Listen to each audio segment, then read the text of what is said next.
Alrighty, good morning stackers, good morning YouTube, welcome back to the channel. Got some bugs and stuff on the van.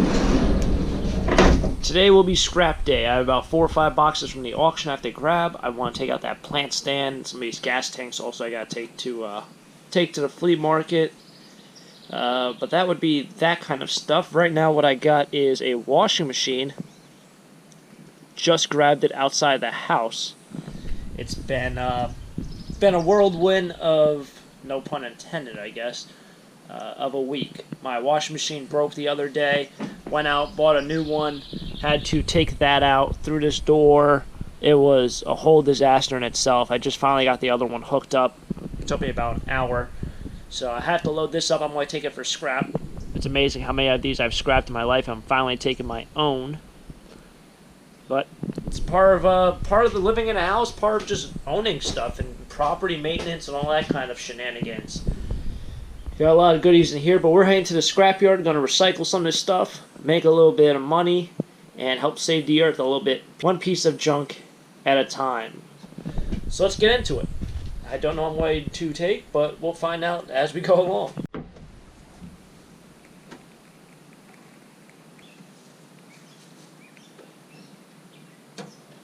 Always got to clip off the insulated copper. How many of these I've clipped in my day. And somehow we're going to have to grab this thing. Oh, she got some weight to her too.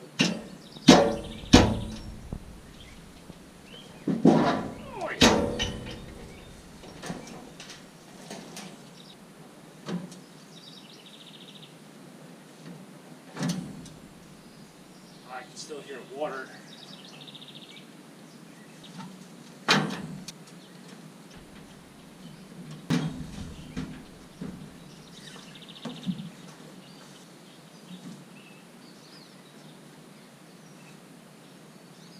There's always a legitimate motor on these things, so this is like, you guys can see all that copper in there. I have no idea how you're going to get this thing out though. So I usually just leave these motors like this because the time that goes into taking these motors out for myself is just too time consuming. But that's a legitimate motor and that's a lot of copper in there. But can't win them all. Can't win them all. So I made it to the garage. I don't think it's supposed to rain in the next couple days, so I might just throw this on top of this. I really don't have space in here. Kind of drag stuff around, which you guys might be able to see. Got a little walkway right now, but that's because I closed off this door to put this stuff and stack it over there. This is why I need to do something with my storage. I need to hit up the flea market a couple more times. I gotta stop picking up so much garbage. Like these. You know, I brought them to the flea market twice. They're $15 a square. 4 ornaments, 15 bucks. I can't even get $1 for 3 of them. So it's got to stop picking up garbage. That's my problem. I pick up like the stuff that just doesn't sell. I gotta maybe focus more on just scrap metal because I can move scrap metal. This other stuff I just can't get rid of. Didn't go to the flea market yet to try that. I have 3 or 4 boxes here that need to be donated, but right now thrift stores just don't even take donations really, just because they have so much yard sale leftovers. It's unbearable. It's unbearable.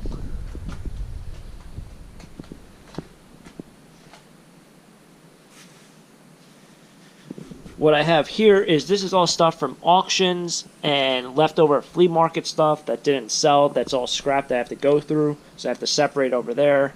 But I'm going to try to move some of this stuff out just so I have a walkway. And hopefully today I'm going to take all of this because this just looks bad.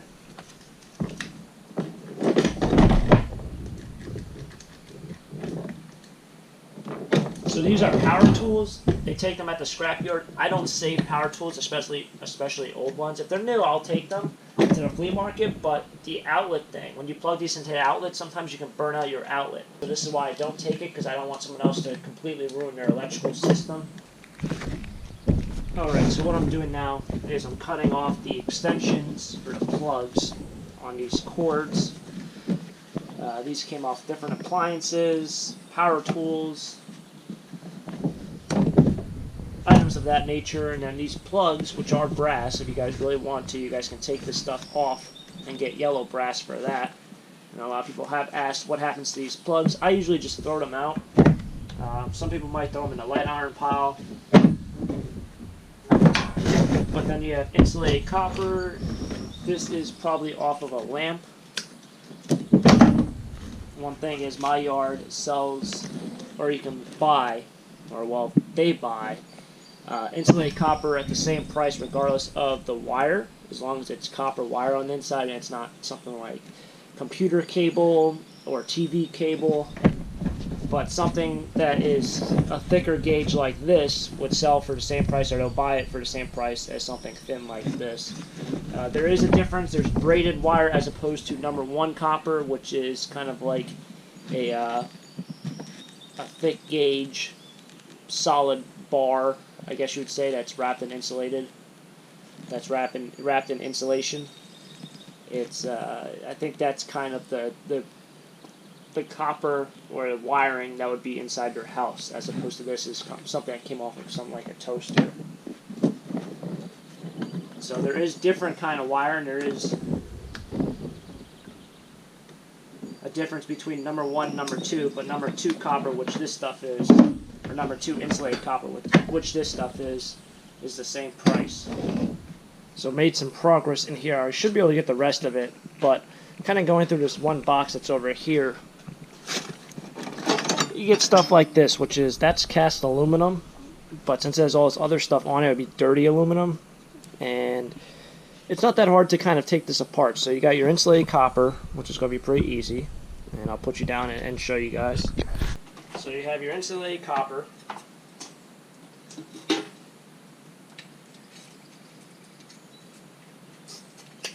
Just one clip. You want to clip off the ends. That'll go in the insulated bucket, which is right here.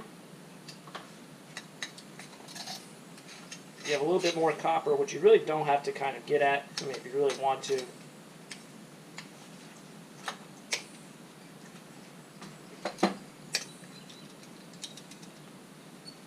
You can. And then you have these other screws on the back side, which all you have to do is take a screwdriver,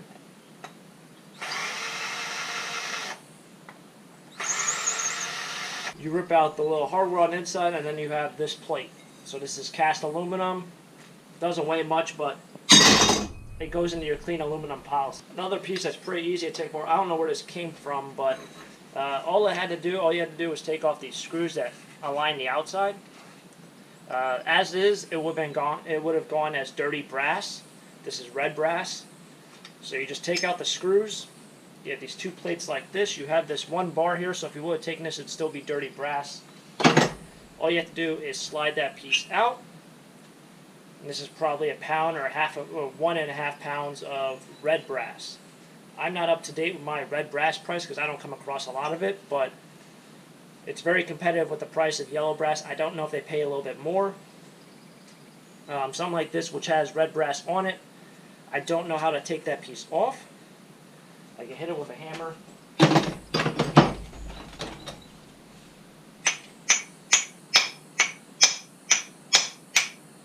But it's not going anywhere. So I would just throw this into a pile of dirty brass, because by the time I figure out how to get that off, it'd be too time consuming.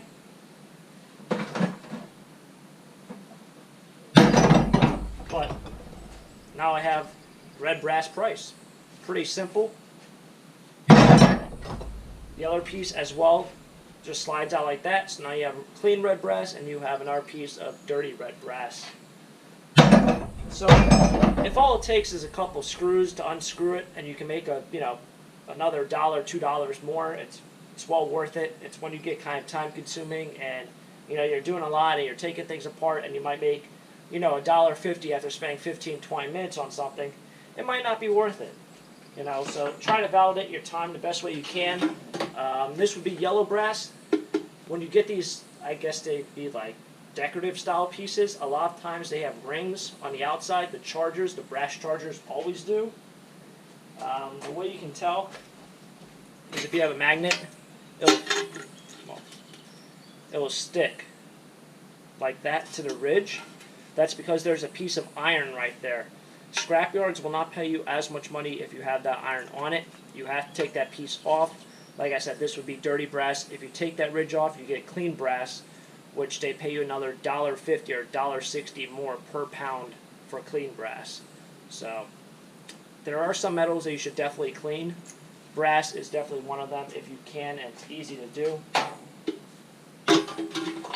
Another thing is, this might be die cast. It's kind of the color of brass, but it's not. If you file it down, you know what, this is red brass. So a lot of times when you file down some of this stuff, it comes out with a white looking underline. It's a white looking metal. That'd be die cast. Alright, look at this guy. Wow, that's a big worm. He's gonna fry out here. Alright, well, we are going to the scrapyard now, all loaded up, ready to go.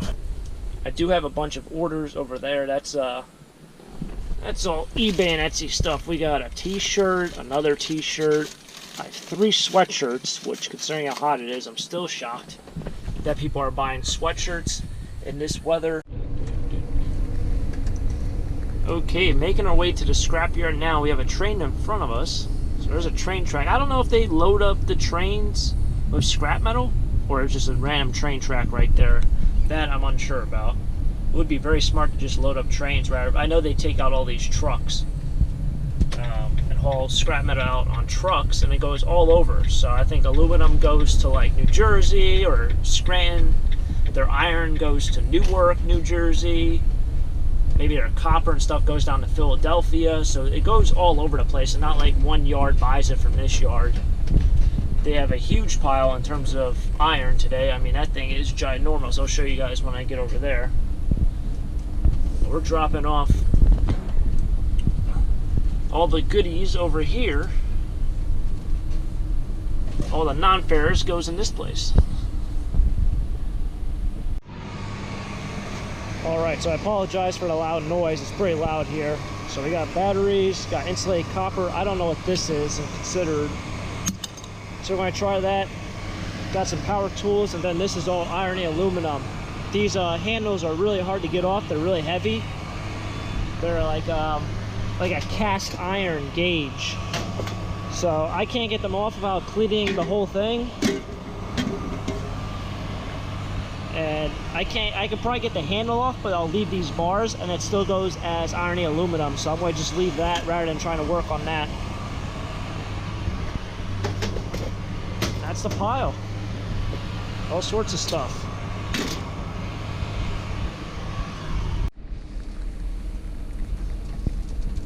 Alright, so just leaving now.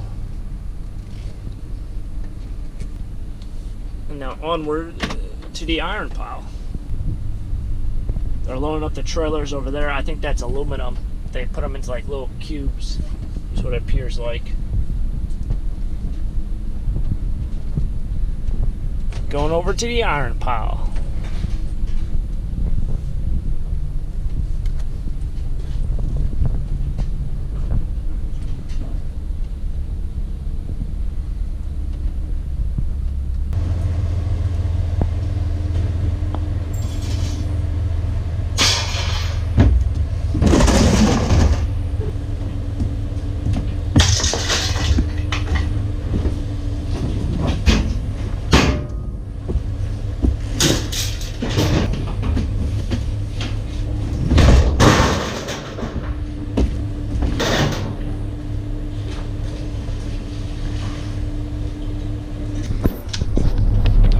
Yep, you too.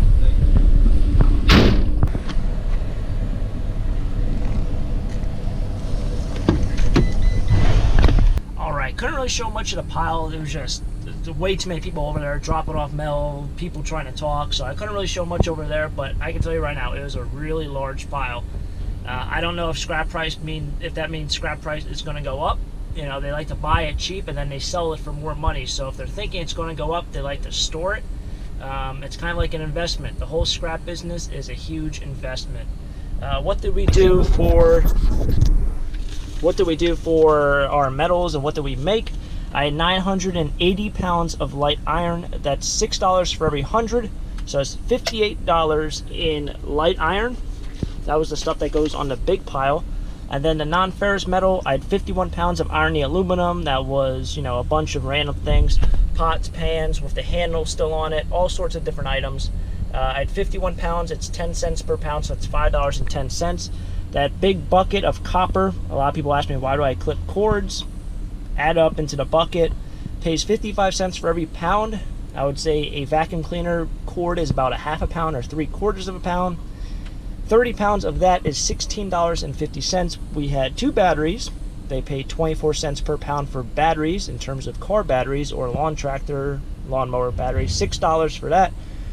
1 piece of yellow brass, he pulled that out of that bucket, the whole bucket of handles and doorknobs and stuff of that nature. He pulled out 1 piece and he was like, I think this is clean brass. He took apart a little bit of it. He took off a little piece of rubber. Very, very nice of him. That's something I really appreciate. You know, I don't know what I'm doing in some cases, and sometimes I do know what I do. Sometimes I do know what I'm doing. But for someone, especially a worker, to kind of, you know, separate your metal a little bit more, it does mean a lot. So rather than getting another pound of dirty brass, he gave me 1 pound of yellow brass. That's $1.60. Power tools, 15 pounds of power tools, 5 cents. Stainless steel, 10 pounds of that. Clean stainless steel, 25 cents per pound. And then the dirty brass is 7 pounds at 35 cents per pound. It's $2.45.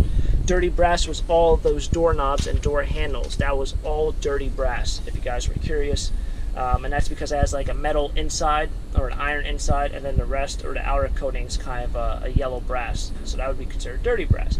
Overall, I made, what is it? My math is all right.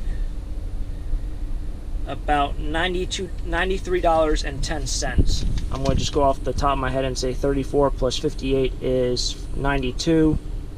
Plus 90 and 80 is, well, that's 70. So like $93.70. Overall, it was a good day. It was a good haul. It was a good. It was worth my while. I know that's why I kind of do garbage picking, and I kind of separate all my metals to kind of make these days worthwhile. I'm going to grab some lunch. Conclude this video right here. Hopefully you guys have enjoyed it. If you guys enjoy scrapping, make sure to drop a like and subscribe for more videos. And as always, have a great day. Keep living a dream. Peace.